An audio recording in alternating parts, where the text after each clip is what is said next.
All right, our next speaker is Julia Tolmie from the University of Auckland, who's going to talk to us, I believe, about legal challenges faced by women. It's a different sort of talk than what we've been hearing, and we very much look forward to it. Thank you. Ka tangi te titi, ka tangi te kaka, ka tangi hoki a hau ti hei mauri ora. Tuatahi me mihi kia io, nana te timatanga me te whakaotinga o ngā mea katoa. Kia rātou kua whetu rangitia moi mai rā. Hoki ora mai kia tātou ngā kanohi ora, tēnā rā tātou katoa. I want to start by saying just how incredibly humbled I am to be standing here. So I work in the field of criminal justice and family violence, which is an incredibly complex space in which no single person has sufficient expertise to work alone. So I'm here because of others from many different disciplinary backgrounds, cultural perspectives and lived experience. And I'm really glad you're here and incredibly honoured by your company, given that I'm a lawyer talking to an audience of maybe non-lawyers right at the end of the day. And so your grace and generosity in remaining with me is much appreciated.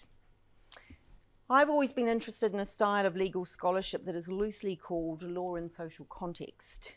So rather than engaging with the law as a matter of legal philosophy and assuming a universal human subject who has choice and rationality, this research looks at whether the law and legal rules reflect the life experiences of those who did not have much input into them, developing them, and how the law impacts on people in reality. Today, I don't have much time, so I thought I'd just talk about one case that illustrates some of the many justice gaps that exist in the criminal justice system and its operation, and particularly when women are charged with offences. And in choosing this example, I'm parking many other justice gaps, including some of the larger constitutional issues we could ask, like whether the criminal justice system we have is the right sort of justice system for New Zealand today. So turning to this case. So this is a case where a woman was charged with several burglaries committed by her intimate partner.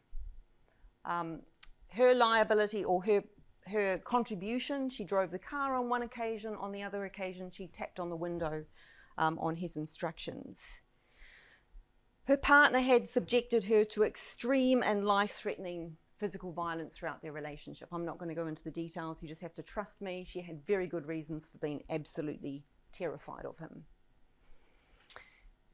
Every case is unique, but international research suggests that for a portion of women convicted, particularly of more serious gender atypical crimes, their pathway into crime occurs through relationship with men. And for many of these women, like this example, the line between offender and victim is somewhat blurry. And I think this quote from the UK Prison Reform Trust really captures that. So we can ask ourselves two questions.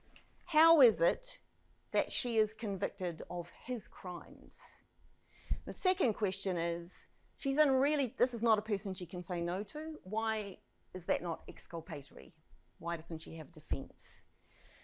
And so we answer that question by looking at the law.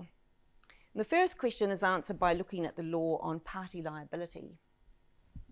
So secondary party liability is a legal fiction. When someone meets the requirements for party liability in respect of someone else's offending, they are convicted of that person's offending as though it is theirs. And in New Zealand, we have two pathways into party liability. I'm going to look at the first pathway, which is under Section 66(1), Section 66, subsection 1 of the Crimes Act, because it's the hardest to prove. So we can distill the legal requirements, what has to be proved to prove secondary party liability. We require that the party help or assist the principal offender, that they know the type of crime the principal offender is going to commit, and that they intend to help or assist the principal. Now the thing is, there is no requirement that the help or assistance be substantial. Just being present at the scene of the crime, if you have the kind of supportive relationship where the principal knows that you're going to support them, that might be enough. In this case, we have driving the car, tapping the window, more than enough. It's thought that stringent, what we call mens rea in criminal law, so proof of mental process on the part of the offender, stringent mens rea requirements avoid spreading the web of criminal liability. Well, only holding people liable if they know what the principal is doing and they intend to help or encourage them. But the thing is, there is no requirement that the party desire that the person commit the principal offence. You can intend to help or encourage someone if you just know that they're going to be helped or encouraged by your actions, even if you're hoping that they won't commit the offence. So it follows that a woman in relationship with an abusive man wouldn't need to do much to be read as supporting or encouraging his criminal behaviour, so long as she can be inferred to be aware of the type or range of offending that he's embarked on. And you can see already that we're applying this law as though her actions are completely voluntary and free, as though she's choosing to be involved in his criminal behaviour. But this assumption is highly problematic for women in relationship with seriously abusive men. Some of these women don't even have a choice about being in the relationship to begin with, let alone a choice to extricate themselves from his offending. So can she access a defence in acknowledgement of the coercion she was under at the time? Well, we have several what we call duress defences. And these are defences which are meant to recognise and excuse offending where the offender is under such coercion they have no moral choice but to offend. So they're acting in a way which is morally involuntary.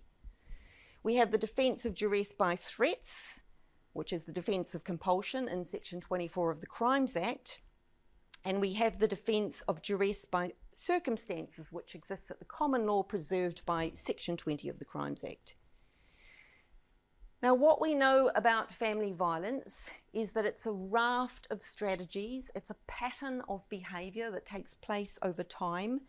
It has a cumulative and compounding effect over time, and it's directed at closing down the victim's autonomy or space for action. While victims of intimate partner violence always resist, in time they can reach the point where they can no longer afford the high costs of overt resistance. And at that point, compliance is a safety strategy. Resistance attracts something that the woman can no longer afford the costs of. And at this point, you don't see the kinds of threats and demands that the law requires that we see in order to raise the defence of compulsion, as it's set out in Section 24.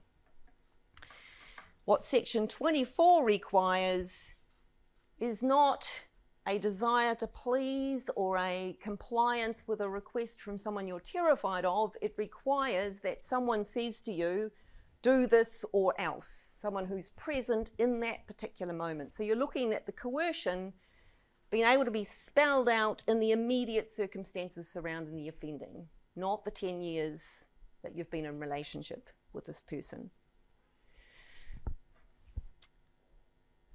So let's turn to look at the defence of duress by circumstances, what some judges previously called necessity.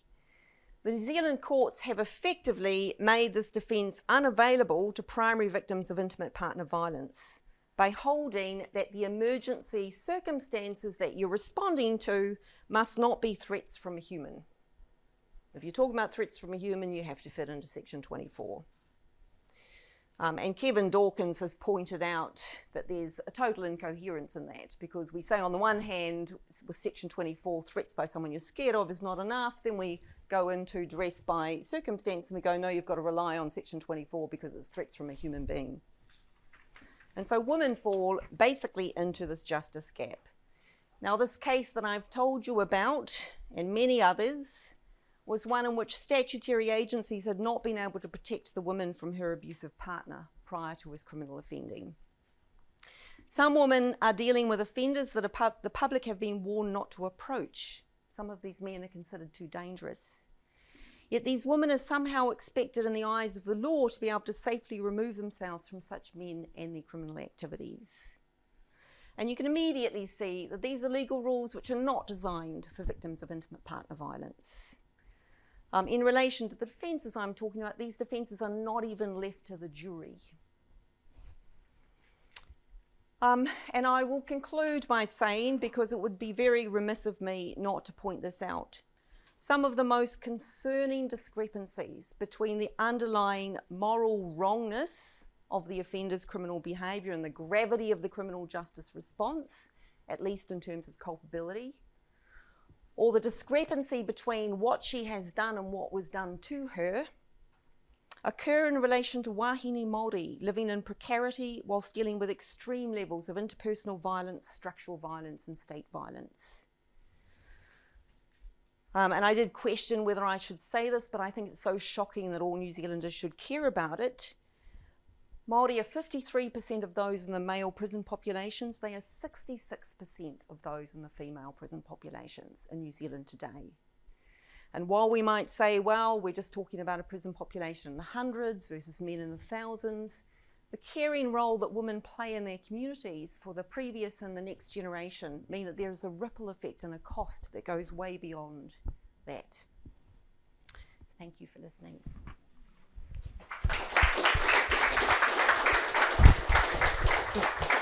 Thank you, Julia, for that interesting and somewhat sobering talk. I unfortunately have to rush off, and so please don't take it as an offense, but our CEO here will handle the questions, and thank everyone for participating. Thank you.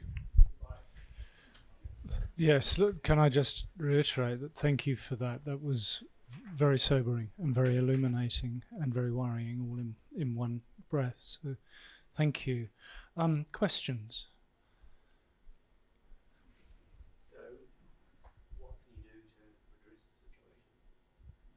Well, I think we need to have law reform quite urgently. And it's quite difficult to achieve in this space because we've just come out of this law and order sort of period of time. And we don't have in the media or in the public, in my opinion, very complex or nuanced debates around criminal justice, basically. It's my non-legal understanding that our system is based on precedent. So where you had that justice gap created by a case that set the precedent where you said you had to go there to circumstance and then you couldn't go back, how do we change when we have law, common law by precedent that you can plug that gap? Well, I think we need courageous courts that re-look at precedent, and I think we actually need courts that look at people's lives. So we haven't had judges that actually come from real New Zealanders' lives, and we haven't had judges that look at people's lives. We've had judges that come from very privileged lives. So, for example, it's gone all the way to the Supreme Court, unfortunately, in a case called Aku Lui. This decision that if the threat comes from a human, you can't raise the defence of emergency circumstances. But at no point were women's lives considered. At no point. And even when women are the defendants, the realities of their lives are not considered. So I'm thinking, for example, of the case of arson, which dealt with party liability, which involved two gang-affiliated women. And the Supreme Court was saying that one of them could have withdrawn by sort of driving off and leaving her partner in the street, with no exploration of what the repercussions for her would have been or what the power realities were in that situation. So it's moving away from talking about that kind of imagining this autonomous, interchangeable subject with choice and actually looking at the realities of people's lives, I guess. I do think we have a Supreme Court at the moment that's courageous enough to do that. Just on that, it doesn't only take a change in the justice system, but in the whole social system and the whole support networks. Have you looked in your research into all that wraparound that will be necessary, even if the justice system makes that change? Well, that is a very interesting thing. I think it's a very, very good point that we need holistic responses. So Denise over here was working with me on the Family Violence Death Review Committee, and we were talking about the kinds of holistic responses, all the agencies that need to be involved if we are to have an appropriate family violence response. So the legal system's just a tiny part of it. I've spoken on it today because that's where my expertise lies. But, you know, it's challenging to have reform in the legal system. It's challenging to have reform in that broader social justice space, particularly when you're talking about very complex issues like family violence. And unfortunately, we still engage with very simple thinking around these things. Are there any other questions? Can I invite you all then again to please give our thanks to Julia?